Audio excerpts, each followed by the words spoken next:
إن الحمد لله نحمده ونستعينه ونستغفره ونؤمن به ونتوكل عليه ونعوذ بالله من شرور أنفسنا ومن سيئات أعمالنا من يهده الله فلا مضل له ومن يضلله فلا هادي له وأشهد أن لا إله إلا الله وأشهد أن محمدا عبده ورسوله أما بعد فأعوذ بالله السميع العليم من الشيطان الرجيم ولقد آتينا بني إسرائيل الكتاب والحكم والنبوة ورزقناهم من الطيبات وفضلناهم على العالمين وآتيناهم بينات من الأمر فما اختلفوا إلا من بعد ما جاءهم العلم بغيا بينهم إن ربك يقضي بينهم يوم القيامة فيما كانوا فيه يختلفون ثم جعلناك على شريعة من الأمر فاتبعها ولا تتبع أهواء الذين لا يعلمون۔ تمام تعریفیں اللہ رب العزت کے لیے ہے جو ہمارا خالق و مالک ہے، آسمانوں اور زمین کا پیدا کرنے والا اور کل کائنات کا تنہا پالنہار ہے،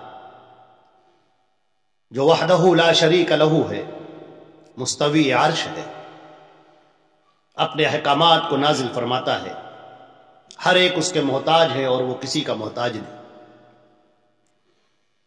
اللہ کی حمد و ثنا کے بعد درود اور سلام ہو حضرت محمد مصطفیٰ صلی اللہ علیہ وسلم پر، جو خاتم النبیین ہیں، سید الاولین والآخرین ہیں، اور آپ کی ذات پر اللہ نے دین اسلام کو مکمل فرما دیا۔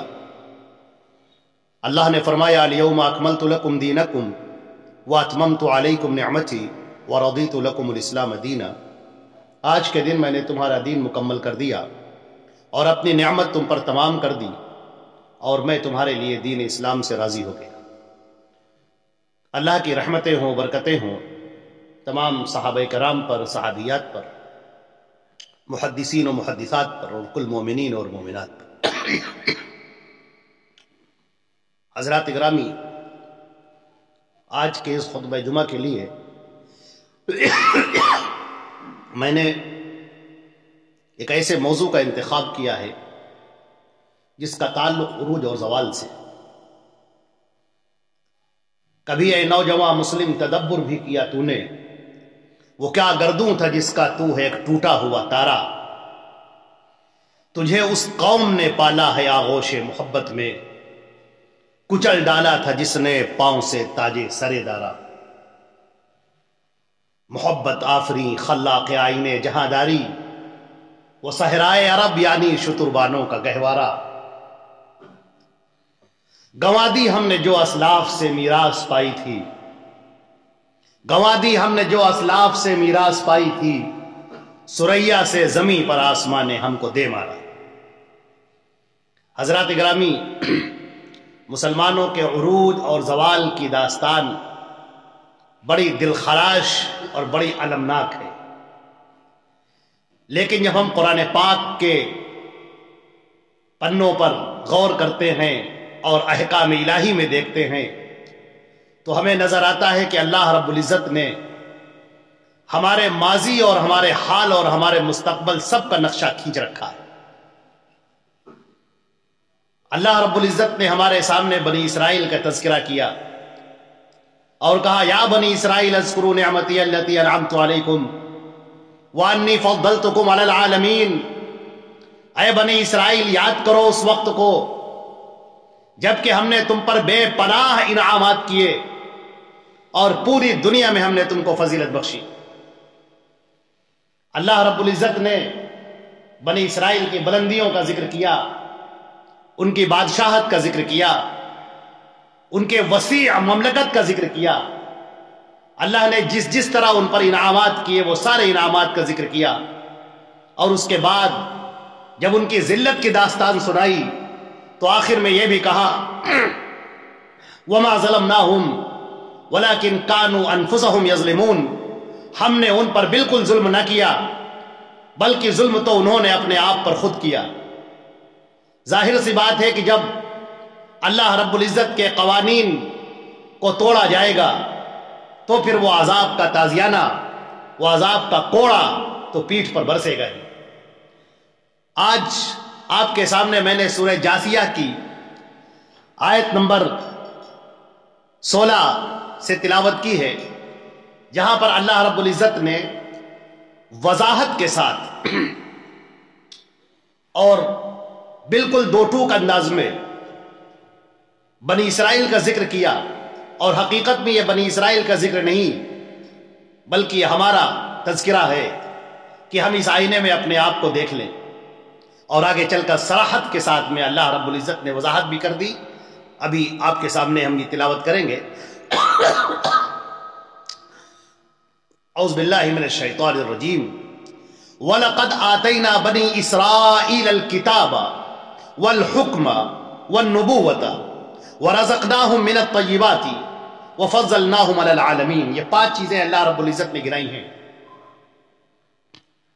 کہ اور ہم نے بنی اسرائیل کو، اور بنی اسرائیل سے مراد یہود اور نصارہ ہیں، یہود اور نصارہ جو ہم سے پہلے آسمانی کتابوں ہیں جن کے اوپر نازل کی گئیں، جن کے لیے انبیاء کرام بھیجے گئے، فرمایا کہ ہم نے بنی اسرائیل کو کتاب دی، الکتاب، اور کتاب سے مراد تورات اور انجیل اور زبور۔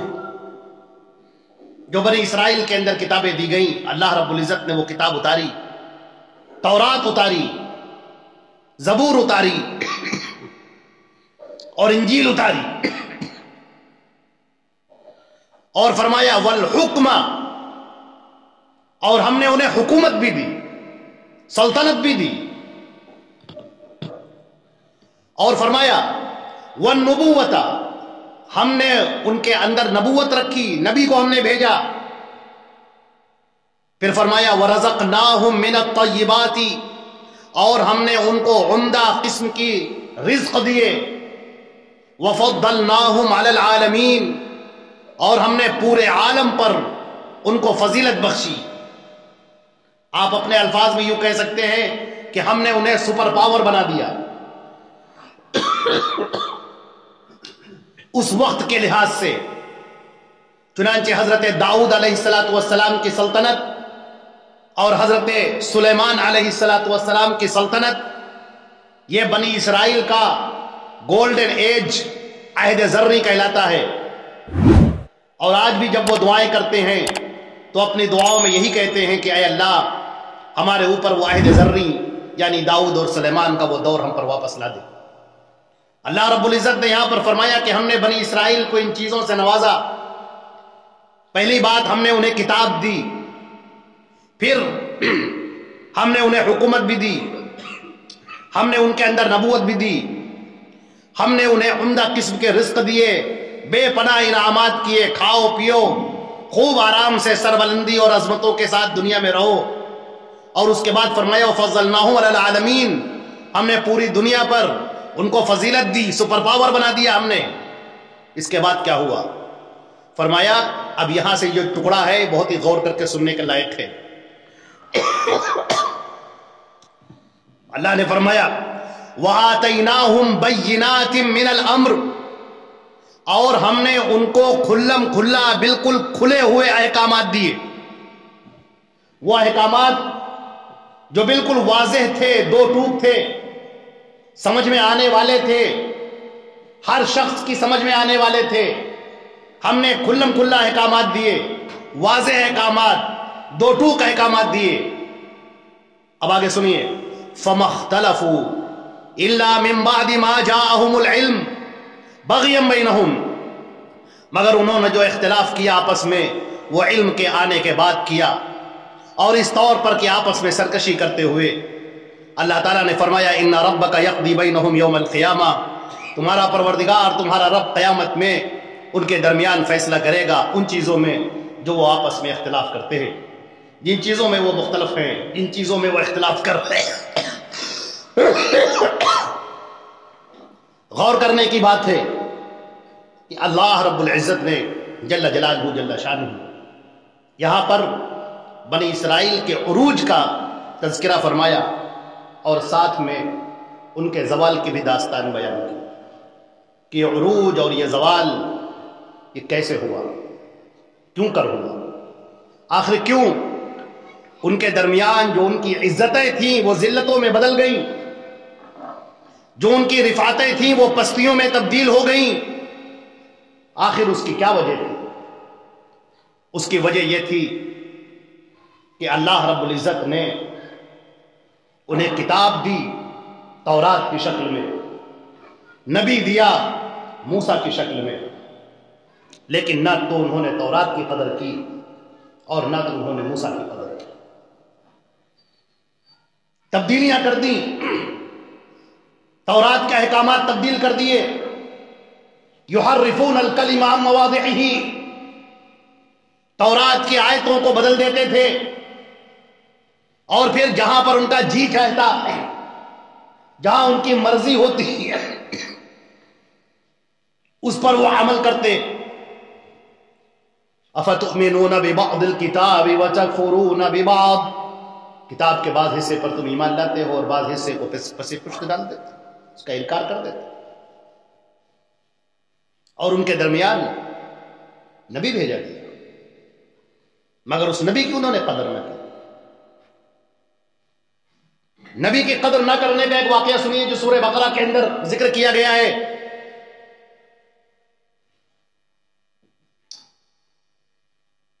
وَإِذْ قَالَ لَهُمْ مُوسَىٰ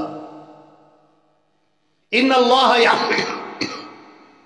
اللَّهَ يَأْمُرُكُمْ أَن تَذْبَحُوا بَقَرَةً، اللہ نے حکم دیا، موسیٰ علیہ السلام اپنی قوم سے کہہ رہے ہیں کہ اے میری قوم کے لوگوں، ان اللہ یأمرکم، اللہ تمہیں حکم دے رہا ہے، ان تذبحوا بقرہ، کہ ایک گائے کی قربانی پیش کرو۔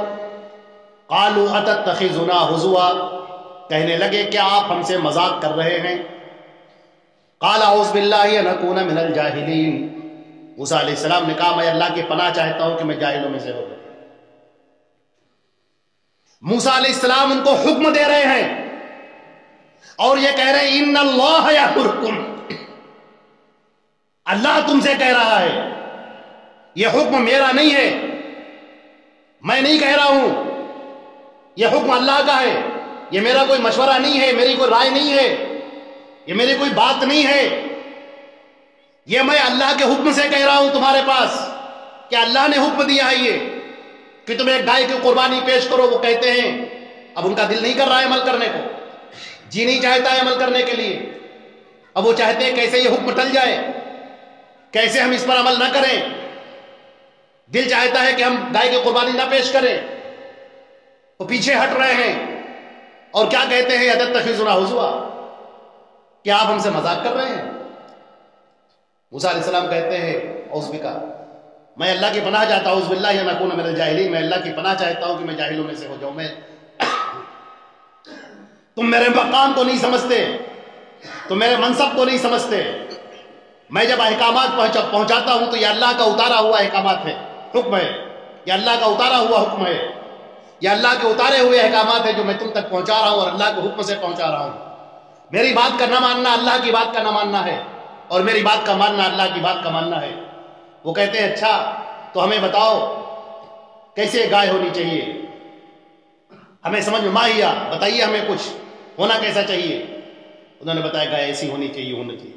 پھر کہتے ہیں نہیں ہمیں بتاؤ اس کا رنگ کیسا ہونا چاہیے۔ انہوں نے کہا چلیے ایسا زرد رنگ ہونا چاہیے۔ کہا ابھی بھی نہیں سمجھ میں آ رہا ہے، اور بتائیے ہمیں۔ یہ جو بار بار پیچھے ہٹ رہے ہیں یہ چیز ہمیں کیا بتا رہی ہے؟ اور سب سے بڑی بات ہے قرآن پاک نے اس کو کیوں ذکر کیا؟ میرے عزیزوں، میرے بھائیوں، سب سے اہم بات یہ ہے قرآن پاک نے بنی اسرائیل کے اس واقعے کا تذکرہ کیوں کیا ہے؟ قیامت تک اسے لوگ پڑھیں۔ ایک واقعہ ہوا تھا اور گزر گیا، ایک بات پیش آئی تھی اور ختم ہو گئی، لیکن قرآن کی آیتوں میں، قرآن کے صفحات میں اس کا تذکرہ کیوں ہو رہا ہے؟ قیامت تک وہ بار بار کیوں پڑھا جا رہا ہے؟ وہ در حقیقت مسلمانوں کے لیے عبرت ہے کہ اے مسلمانوں تم بھی سمجھو تم سمجھو اس بات کو، تمہارے درمیان ہم نے کتاب اتاری، قرآن پاک اتاری ہے، جیسے تورات اتاری تھی ویسے ہم نے قرآن اتارا۔ یہ قرآن اللہ کا کلام ہے، یہ قرآن اللہ کے احکامات میں سے ہیں۔ اب حضرت محمد مصطفیٰ صلی اللہ علیہ وسلم سید الانبیاء والمرسلین آپ کے درمیان کھڑے ہیں۔ اللہ تعالیٰ فرماتا ہے کہ سن لو، محمد مصطفیٰ صلی اللہ علیہ وسلم کی پوزیشن کو سمجھ لو، اور یہ سمجھ لو کہ محمد صلی اللہ علیہ وسلم جو تم سے گفتگو کر رہے ہیں، جو تم سے بات کر رہے ہیں، وہ عام آدمی کی بات کی طرح سے نہیں ہے، وہ کسی قبیلے کے سردار کی بات نہیں، وہ کسی قائد اور لیڈر کی بات نہیں، بلکہ یہ بات ہے محمد رسول اللہ کی۔ وَمَا يَنطِقُ عَنِ الْهَوَىٰ إِنْ هُوَ إِلَّا وَحْيٌ يُوحَىٰ۔ محمد صلی اللہ علیہ وسلم وہ اپنی مرضی سے، اپنی خواہش سے کوئی بات نہیں کہتے۔ جو شریعت کے احکام تم کو دیے جا رہے ہیں، جو دین کے احکام تم کو دیے جا رہے ہیں، یہ محمد مصطفیٰ صلی اللہ علیہ وسلم کی رائے نہیں ہے، یہ ان کا خیال نہیں ہے، بلکہ یہ اللہ کا حکم ہے، اللہ کی اتاری ہوئی وحی ہے۔ اللہ کی اس اتاری ہوئی وحی کو ماننے کے لیے تیار ہو جاؤ، اور اس کے اندر وہ بنی اسرائیل کا رویہ مت اختیار کرو کہ حکم آ گیا، واضح حکم موجود ہے، صاف صاف حکم موجود ہے، لیکن عمل کرنے کے لیے دل نہیں چاہتا۔ کیوں؟ دل کے اندر تو بت اور بیٹھے ہوئے ہیں، دل کے اندر تو محبتیں کسی اور کی جابوزی ہیں۔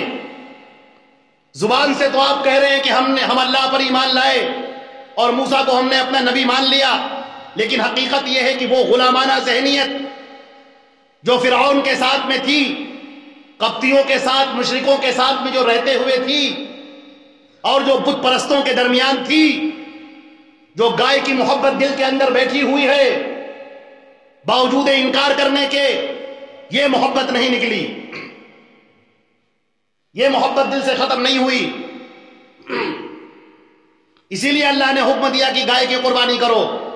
یہ گائے کی قربانی نہیں، یہ در حقیقت ان کی خواہش نفس کی قربانی تھی، یہ ان کے عقل اور جذبات کی قربانی تھی، یہ جس سے ان کا تعلق مضبوط تھا اس کی قربانی تھی کہ تم اس کو قبول کرتے ہو کہ نہیں۔ محمد رسول اللہ صلی اللہ علیہ وسلم نے جب آواز بلند فرمائی، جب کہا کہ اے لوگو میری اطاعت کرو، میری بات مانو، اور جب آپ نے کہا من اطاعنی دخل الجنہ ومن عصانی فقد ابا، جس نے میری اطاعت کر لی وہ جنت میں داخل ہوگا، اور جس نے میری نافرمانی کی وہی ہے جنت میں جانے سے انکار کر دینے والا۔ دو ٹوک باتیں ہیں، صاف صاف باتیں ہیں، لیکن اس بات کو ماننے کے لیے دل آمادہ نہیں ہے،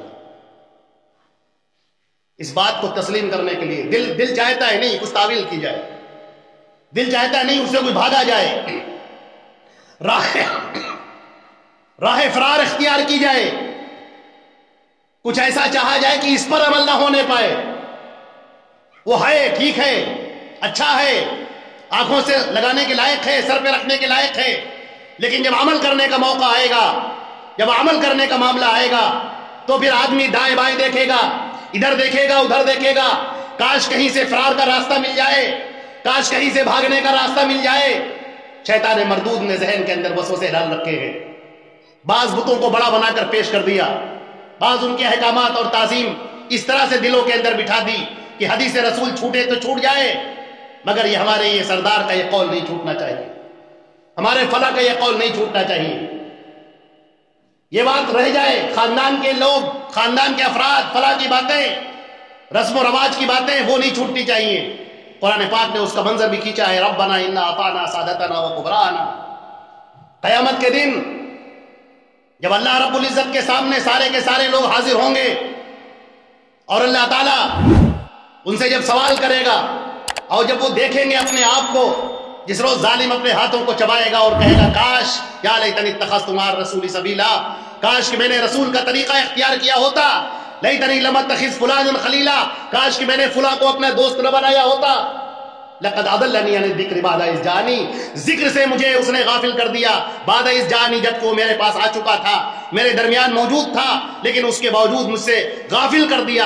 اس وقت وہ کہے گا، اللہ کے سامنے کہے گا کہ اے ہمارے پروردگار، ربنا انا اطعنا، اے پروردگار ہم نے پیروی کی، سادتنا و کبراءنا، اپنے سرداروں کی، اپنے بڑے بڑے لوگوں کی ہم نے باتیں مانی، اے پروردگار فاضلونا السبیل، ان لوگوں نے ہمیں صحیح راستے سے گمراہ کر دیا، صحیح راستے سے ہٹا دیا۔ ربنا آتهم ضعفین من العذاب، اے اللہ ان کو دگنا عذاب عطا فرما، ولعنهم لعنا کبیرا، اور ان کے اوپر بہت بڑی لعنت داخل فرما، بہت بڑی لعنت۔ اس موقع پر جس وقت لوگ ہتاش ہوں گے، حواس باختہ ہوں گے، افسوس کر رہے ہوں گے اور کہہ رہے ہوں گے کاش نجات کا تو ایک ہی راستہ تھا جو اللہ نے ہمارے درمیان اتار دیا، پھر آخر ہماری آنکھوں پر پٹی کس نے باندھ دی، آخر ہمارا دل کس نے پھیر دیا، آخر ہمارے سامنے تعویلوں کے انبار کس نے لگا دیے کہ ہم اللہ کے رسول کی اس حدیث پر عمل نہ کر سکیں۔ کل قیامت کا دن ہوگا، اس وقت کوئی آپ کے ساتھ نہ ہوگا، کوئی آپ کا مسلک آپ کے ساتھ میں نہیں ہے، کچھ بھی نہیں ہے، آپ تنہا، اللہ کلہم آتیہ یوم القیامت فردا، تنہا کلاب اللہ کے سامنے کھڑے ہیں، اللہ رب العزت کے سامنے کھڑے ہیں اور اپنا حساب دے رہے ہیں، یا آپ کو اپنا حساب دینا ہوگا۔ اللہ رب العزت نے یہاں پر فرمایا کہ فَمَا اخْتَلَفُوا، بنی اسرائیل کی کہانی سن لو، بنی اسرائیل کی داستان سے عبرت پکڑ لو، ان کے درمیان جو فرقے ہو گئے، ان کے درمیان جو گروہ بن گئے، ان کے درمیان جو جماعتیں بن گئیں، ان کے درمیان جو ایک دوسرے پر لعنت کرنے والے، ایک دوسرے کو کافر کہنے والے، ایک دوسرے کو گمراہ کہنے والے پیدا ہو گئے، یہ سارے کے سارے لوگ فَمَا اخْتَلَفُوا إِلَّا مِن بَعْدِ مَا جَاءَهُمُ الْعِلْمُ، یہ اس وقت ہوا جبکہ علم ان کے پاس آ چکا تھا، علم ان کے پاس موجود تھا، وہ علم کی موجودگی تھی، وہ چیزوں کی موجودگی کے باوجود وہ آپس میں فرقوں میں پڑ گئے۔ کیوں؟ اللہ رب العزت نے تو تورات بھی اتار دی ان کے درمیان، صحیح کرنے کے لیے زبور بھی اتار دی، اس کے بعد انجیل بھی اتار دی، لیکن یہ کیوں، یہ فرقے کیوں ہو رہے ہیں، کیسا ہو رہا ہے؟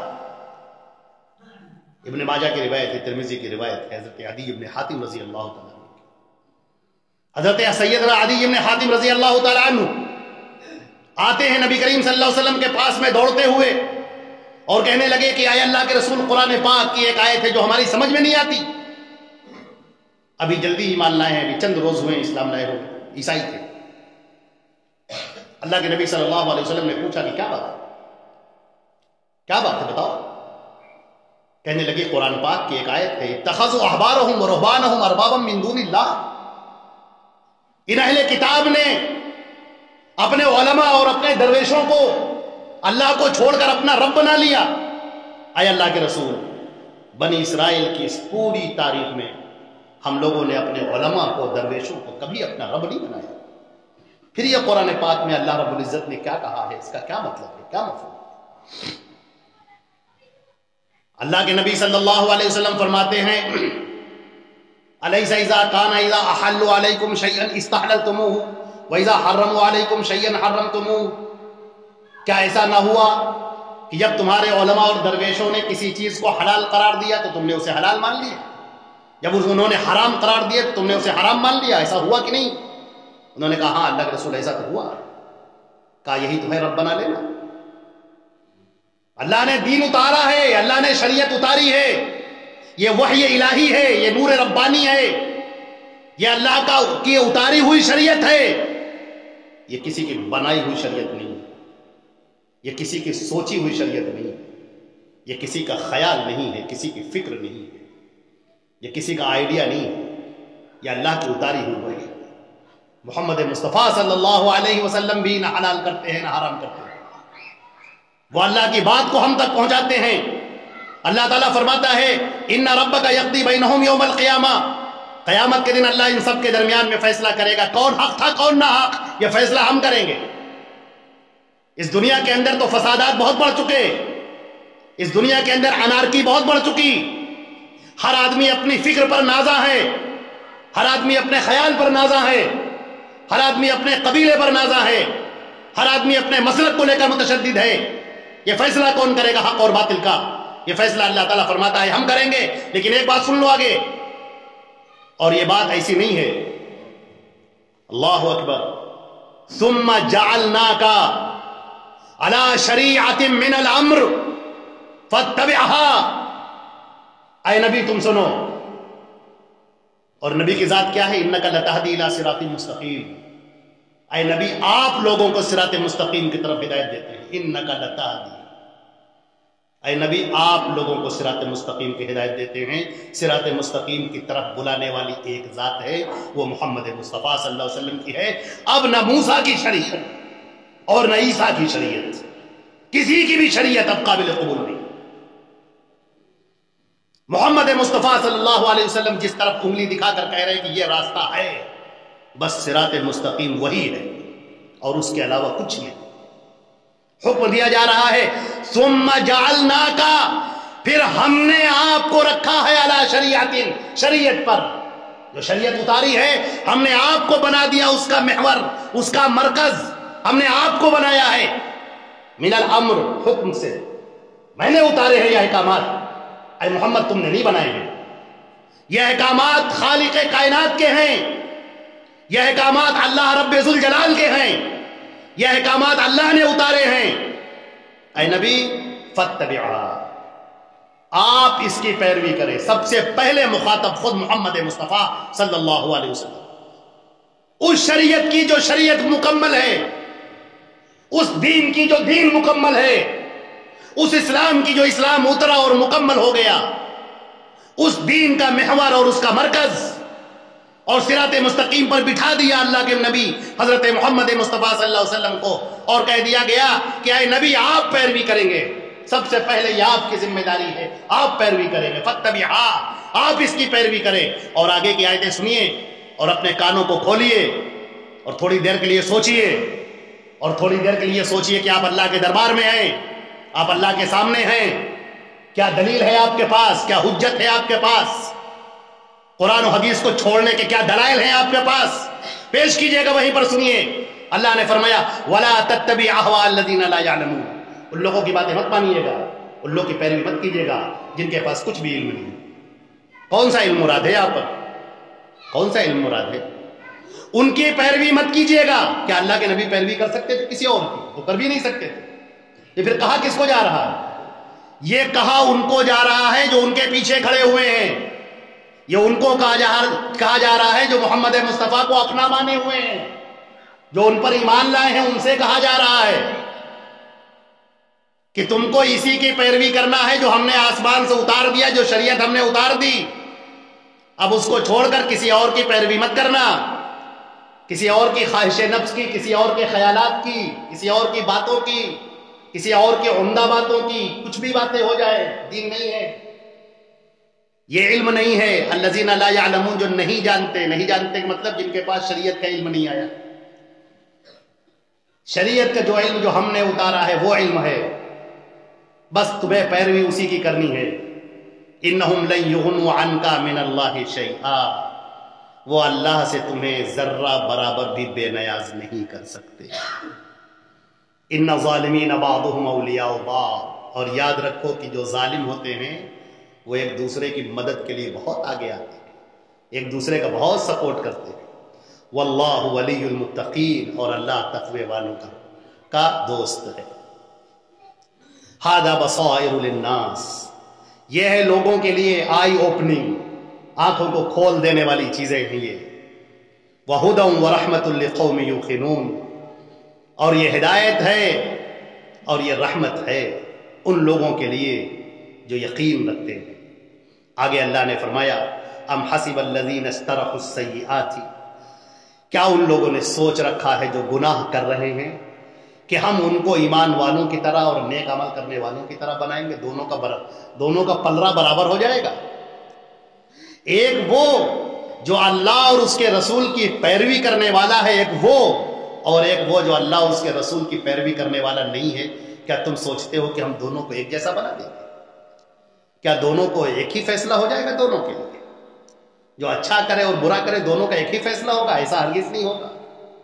یہ دنیا ہے، اس دنیا کے اندر تم اپنا امتحان دے رہے ہو کہ اس دل کے اندر محبت کس کی ہے، تم وفادار کس کے ہو، اللہ اور اس کے رسول کی طرف آتے ہو، یا تمہیں کوئی اور جھونکا کہیں اور بہکا لے جاتا ہے، کسی اور کی پیروی میں تم لگے ہوئے ہو. اللہ اور رسول صلی اللہ علیہ وسلم کی پیروی کرنے والے وہی ہدایت پر ہیں، وہی راہ نجات ہے. اور یہی اللہ کی خوشنودی کا ذریعہ اور اس کا سبب ہے، اور یہی وہ لوگ ہوں گے جو اللہ کی جنتوں میں داخل ہوں گے، جو اللہ کی رضا حاصل کریں گے، اور ان کو چھوڑ کر جو کسی اور کی پیروی کرنے والے ہیں، جو اللہ نے شریعت اتاری ہے اس شریعت کو چھوڑ کر نہ معلوم کتنے چیزوں کی پیروی کرنے والے ہیں، اللہ رب العزت ان کے درمیان قیامت کے درمیان فیصلہ کرے گا۔ سواء محیاہم و مماتہم، یہ موت اور زندگی دونوں کی کیا برابر ہو جائے گی؟ ساء ما یحکمون، بہت برا فیصلہ ہے جو یہ کر رہے ہیں۔ اگر اپنے ذہن میں یہ سوچ رہے ہیں تو بہت غلط سوچ رہے ہیں۔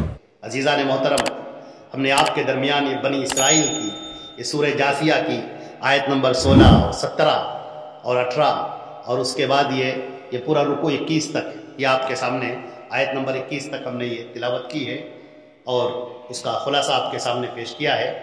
اللہ رب العزت ہمیں اور آپ کو عمل کرنے کی توفیق عطا فرمائے، اور یہ بات یاد رکھیں، ہمیشہ ہمیشہ یاد رکھیں کہ بنی اسرائیل کے درمیان جو اختلاف ہوا، جو ان کے درمیان 72 فرقے ہوئے، ان میں سے کوئی ایک بھی فرقہ ایسا نہیں تھا جو تورات کا انکار کرتا ہو یا موسیٰ کا انکار کرتا ہو۔